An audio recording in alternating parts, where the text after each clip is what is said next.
عاجل. ورد قبل قليل قرار من جلالة الملك محمد السادس يفرح المغاربة بخصوص عيد الأضحى وكيفية الاستفادة منه. شاهد فيديو والمغرب والحمد لله.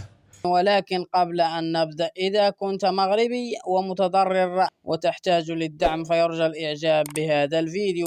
قد شن ارتفاع الأسعار المواد الغذائية والمحروقات. أصبحت الجالية المغربية تعيش في مهزلة غلاء الأسعار، وذلك يرجع بسبب غلاء مائدة القوت الغير مسبوقة في البلاد، وبالأخص بعد حلول اقتراب عيد الأضحى المبارك الذي صادف هذه الأزمة الصارمة الذي يمر منها الشعب المغربي الذي يشكو أمره سوى الله وسمو الملك. ولكن ما هز العالم هو ما قام به جلالة الملك، تخصيص مبلغ يفوق 100 مليار درهم من طرف صندوق الدولة وجلالة الملك من أجل مساعدة المواطنين الفقراء المتضررين في هذه الأزمة. ولم يتم تحديد موعد التسجيل في هذا الدعم عيد الأضحى. ولمن يهتم بهذا التسجيل فيرجى الضغط على زر الاشتراك ليصلك إعلان التسجيل عما قريب.